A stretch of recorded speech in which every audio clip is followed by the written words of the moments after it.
اعوذ باللہ من الشیطان الرجیم بسم اللہ الرحمن الرحیم۔ نویں جماعت کے عزیز طالبات، السلام علیکم ورحمۃ اللہ۔ عزیز طالبات، آپ سبھی جانتے ہیں کہ ہم نے کل فیض احمد فیض صاحب کی دوسری غزل بھی مکمل کی۔ تو آج جو ہمارا موضوع ہے وہ فیض احمد فیض کی شاعری کا جو موضوع رہا ہے، یعنی کہ فیض احمد فیض کی شاعری کا جو خاص موضوع رہا ہے، آج ہم اس پر بحث کریں گے۔ یعنی کہ فیض احمد فیض صاحب نے اپنی شاعری میں کن موضوعات کو جگہ دی، کن کن موضوعات پر انہوں نے شاعری کی، آج ہم انہی کے بارے میں تبصرہ کریں گے۔ سب سے پہلے فیض احمد فیض صاحب کی شاعری پڑھنے سے پہلے، غزلیات پڑھنے سے پہلے، ہم نے جب ان کی ادبی زندگی اور انہوں نے جو خدمات اردو ادب کو سونپی، اردو ادب کو دی، یعنی کہ اس میں ہم نے پڑھا تھا کہ فیض احمد فیض جو تھے، ان کی شاعری جو تھی وہ انقلابی شاعری تھی۔ یعنی کہ اس میں ہم نے یہ بھی پڑھا کہ ان کا جو فیض احمد فیض صاحب کی جو شاعری کا رنگ ہے، رنگ و آہنگ جو ہے وہ روایتی نہیں تھا، بلکہ وہ ترقی پسند تھا۔ فیض احمد فیض صاحب کی شاعری کو جس انداز سے بھی لیا جائے، یعنی کہ انہوں نے بہت سارے موضوعات پر لب کشائی کی، انہوں نے بہت سارے موضوعات کو اپنی شاعری میں جگہ دی، اور انہی موضوعات کی وجہ سے ان کی شاعری کی دھوم مچ گئی۔ یعنی کہ انہوں نے اردو ادب، یعنی کہ اس صنف میں انہوں نے اپنا سکہ جمایا۔ جب ان کی شاعری لوگوں کے منظر عام پر آ گئی تو لوگوں نے اس کو سراہا، اس کو پسند کیا، اور اس میں انہوں نے دلچسپی لینی شروع کی۔ تو فیض احمد فیض صاحب جو تھے، یہ ایک انقلابی شاعر تھے۔ ان کا جو رنگ تھا، ان کی شاعری کا جو رنگ تھا وہ روایتی نہیں تھا، بلکہ وہ ترقی پسند تھا۔ فیض احمد فیض صاحب آمریت کے خلاف تھے۔ انہوں نے ہمیشہ مظلوم کی حمایت میں اپنی صدا بلند کی۔ وہ خاص کر وہ آزادی کے طلبگار تھے، اور اسی لیے ان کی جو شاعری تھی، ان کی شاعری میں جذبات کی ترجمانی پائی جاتی تھی۔ یعنی کہ ان کی شاعری کا جو موضوع ہے وہ انسان دوستی رہا، ان کی شاعری کا موضوع آزادی رہا، اور خاص کر ان کی شاعری کا جو موضوع رہا ہے وہ انقلاب، یعنی کہ اس پر انہوں نے اپنی شاعری کی، اور ان موضوعات پر یعنی کہ ان موضوعات کو فیض احمد فیض صاحب نے اپنی شاعری میں جگہ دی۔ سب سے بڑی بات یہ ہے کہ فیض احمد فیض صاحب کا یہ کمال ہے کہ انہوں نے غزل کی کلاسیکی روایت سے پوری طرح استفادہ کیا، اور اسے انقلابی فکر سے ہم آہنگ کر کے ایک بالکل نئی کیفیت پیدا کی۔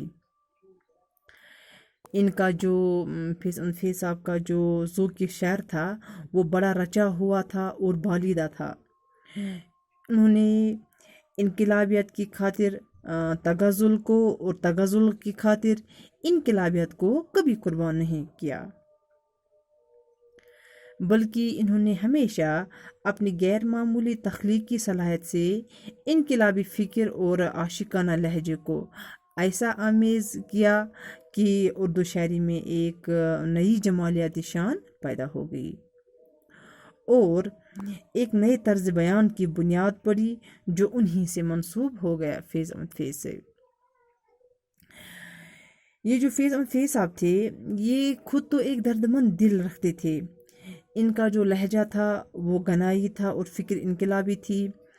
انہوں نے زندگی میں بڑی سے بڑی سختیاں بھی جی لی ہیں، لیکن ظلم اور بے انصافی کے ساتھ کبھی سمجھوتہ نہیں کیا،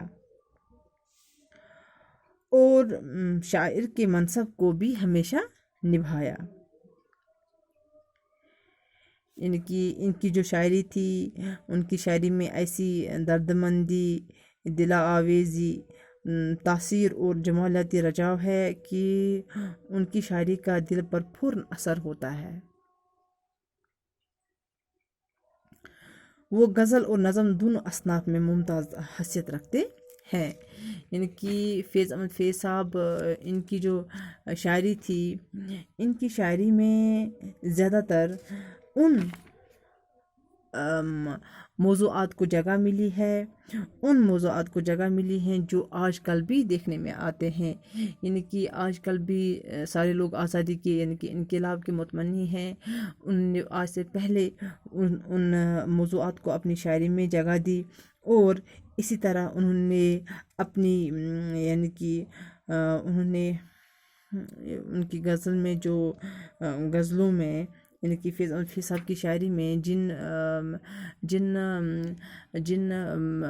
موضوعات نے جگہ لی ہے، وہ زیادہ تر یہی انقلابیت تھی.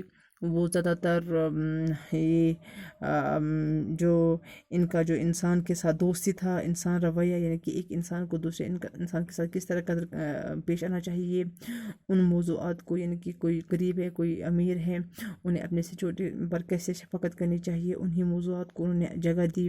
اور آزادی کے گیت جو انہوں نے گائے اپنی شاعری میں، سب سے بڑی بات وہی ہے کہ انہوں نے آزادی کو اپنی شاعری کا موضوع بنایا. غرض ہم یہ کہہ سکتے ہیں کہ فیض احمد فیض صاحب جو تھے وہ نہایت ہی دردمند دل رکھتے تھے، ایک دردمند طبیعت کے انسان تھے. انہوں نے ہمیشہ اپنی شاعری میں انہوں موضوعات کو جگہ دی جس میں ایک انسان کی دردمندی کو ابھارا گیا، جس میں ایک انسان دوستی کو ابھارا گیا، جس میں درد دل رکھنے والے انسان کو یعنی کہ اس کو ہوشیار یعنی کہ انہوں نے اپنی شاعری میں انسانوں کو جگایا کہ کس طرح سے ہم پر، ہمارے کندھوں پر ذمہ داری عائد ہو چکی ہے کہ اگر رب نے ہمیں اس دنیا میں بھیجا ہے تو یہاں پہ ہمیں یعنی کہ یہاں سے جا کے ہمیں اپنے عملوں کا حساب دینا ہے، اور اس کے لیے ہمیں پہلے سے ہی تیار رہنا ہے. اور اسی طرح سے انہوں نے اپنی غزلوں میں، انہوں نے اپنی شاعری میں ان موضوعات کو جگہ دی جو ایک انسان کے لیے راہ راست پر لانے کے لیے بے حد کافی ہے.